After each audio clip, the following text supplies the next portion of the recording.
രാജ്യത്തെ ദശലക്ഷക്കണക്കിന് പാവപ്പെട്ട വിദ്യാർത്ഥികളുടെയും അവരുടെ മാതാപിതാക്കളുടെയും സ്വപ്നങ്ങളെയും ചോരയും നീരുമാക്കിയ അധ്വാനത്തെയും BJP ഭരിക്കുന്ന കേന്ദ്ര സർക്കാർ എങ്ങനെയാണ് വിറ്റഴിക്കുന്നത് എന്നതിന്റെ ഏറ്റവും ഭീകരമായ ചിത്രമാണ് ഇന്ന് നമ്മുടെ മുന്നിലുള്ളത്.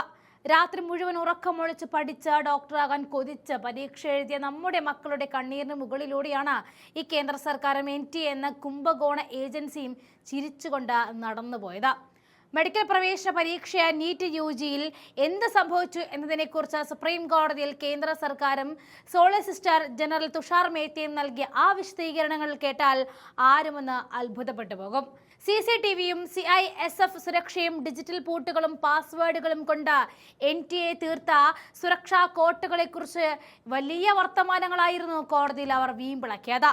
500 ചോദ്യങ്ങളുടെ ബാങ്കിൽ നിന്നും 100 ചോദ്യങ്ങൾ വീതം തിരഞ്ഞെടുത്ത് ആരും അറിയാതെ പ്രിന്റിംഗ് പ്രസ്സിൽ എത്തിച്ച് പരീക്ഷാ ഹാളിൽ വെച്ച് മാത്രം സീൽ പൊട്ടിക്കുന്ന പൂർണ്ണമായിട്ടും കുറ്റമറ്റൊരു സംവിധാനമാണ് ഇവിടെയുള്ളത് എന്നാണ് കേന്ദ്ര സർക്കാർ കോടതിക്ക് മുന്നിൽ തട്ടിവിട്ടത്. പരീക്ഷാ നടത്തിപ്പിൽ മനുഷ്യ ഇടപെടലുകൾ ഉണ്ട് എന്ന് സമ്മതിക്കുമ്പോൾ തന്നെ ഈ സംവിധാനം പൂർണ്ണ സുരക്ഷിതമാണ് എന്ന് വിശ്വസിപ്പിക്കാനായിരുന്നു അവർ ശ്രമിച്ചത്. പക്ഷേ ചോദിക്കാനുള്ളത് BJP ഭരിക്കുന്ന കേന്ദ്ര സർക്കാരിനോട് മാത്രമാണ്. നിങ്ങൾ കോടതിയിൽ നിരത്തിയ ഈ ഡിജിറ്റൽ പൂട്ടിന്റെയും പ്രിന്റിംഗ് പ്രസിന്റെയും കഥകളെല്ലാം കേൾക്കാൻ നല്ല രസമുണ്ട്. പക്ഷേ നിങ്ങളുടെ ഈ കുറ്റമറ്റ സുരക്ഷാ കോട്ട തകർന്ന് തരിപ്പണമായ ചോദ്യപേപ്പറുകൾ വിപണിയിൽ പരസ്യമായി വിൽക്കപ്പെട്ടപ്പോൾ നിങ്ങളുടെ ഈ ജാഗ്രത എവിടെയായിരുന്നു? ലക്ഷക്കണക്കിന് സാധാരണക്കാരായ കുട്ടികളുടെ ഭാവി വെച്ച് പന്താടുമ്പോൾ BJP സർക്കാരിനും NTAയ്ക്കും എന്താണ് പറയാനുള്ളത്? സുപ്രീം കോടതിയിൽ ചെന്ന വലിയ സുരക്ഷാ മാതൃകകൾ പ്രസംഗിച്ചത് കൊണ്ട് മാത്രം രാജ്യത്തെ ജനങ്ങളുടെ കണ്ണിൽ പൊടിയിടാൻ കേന്ദ്രത്തിന് കഴിയില്ല. ഈ സിസ്റ്റം പൂർണ്ണ പരാജയമാണെന്നും കുട്ടികളുടെ അധ്വാനത്തെക്കാൾ വില ഈ രാജ്യത്തെ മാഫിയകൾക്ക് നൽകുന്നുണ്ട് എന്നും വീണ്ടും വീണ്ടും തെളിയിക്കപ്പെടുകയാണ്. കേസിൽ അന്വേഷണ വിവരങ്ങൾ പുറത്തു വരുമ്പോൾ NTA നിയോഗിച്ച വിദഗ്ധരിലേക്ക് തന്നെയാണ് അന്വേഷണ വിരലുകൾ നീളുന്നത്. പൂനെ സ്വദേശികളായ മനീഷ് ഗുരുനാഥ് മണ്ഡാരെ, പ്രഹ്ലാദ് വിഠൽ റാവു കുൽക്കർണി, മനീഷ സഞ്ജയ് ഹൽവിദാർ എന്നീ അധ്യാപകരാണ് ഇപ്പോൾ അന്വേഷണ നിഴലിൽ ഉള്ളത്.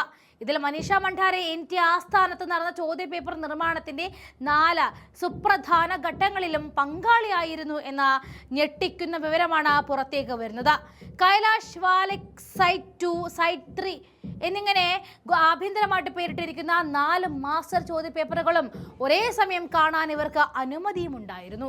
ഇത്ര അതീവ രഹസ്യമഴ സൂക്ഷിക്കേണ്ട പേപ്പറുകൾ കൈകാര്യം ചെയ്യുവാൻ NTA ചുമതലപ്പെടുത്തിയവർ തന്നെ സംശയത്തിന്റെ നിഴലിൽ നിൽക്കുമ്പോൾ എന്ത് ധാർമ്മികതയുടെ പുറത്താണ് കേന്ദ്ര സർക്കാർ ഇതിനെ വെള്ളപൂശി ന്യായീകരിക്കാൻ നോക്കുന്നത് എന്ന് മാത്രം മനസ്സിലാകുന്നില്ല.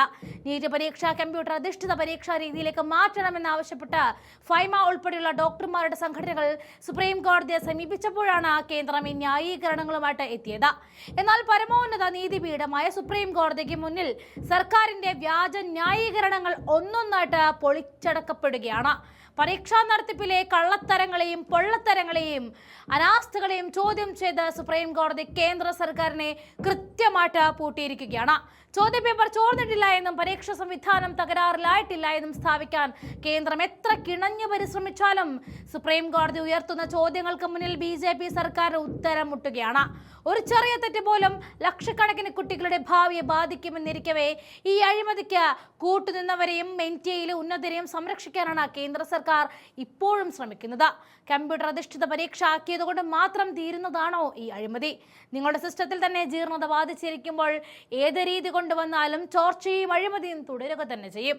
രാജ്യത്തെ ഭരണകൂടവും അതിന് കീഴിലുള്ള ഏജൻസികളും വിൽപ്പനയ്ക്ക് വെച്ചിരിക്കുന്നത് ഇന്ത്യയുടെ നാളെയുടെയും പ്രതീക്ഷയാണ്.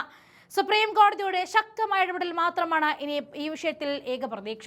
ചോദ്യപേപ്പർ ചോർച്ചയിൽ പങ്കാളികളായ ഓരോരുത്തരുടെയും അവർ എത്ര ഉന്നതരായാലും നിയമത്തിന് മുന്നിൽ കൊണ്ടുവന്ന് മാതൃകാപരമായി ശിക്ഷിക്കുന്നതുവരെ ഈ പോരാട്ടം തുടരുക തന്നെ വേണം.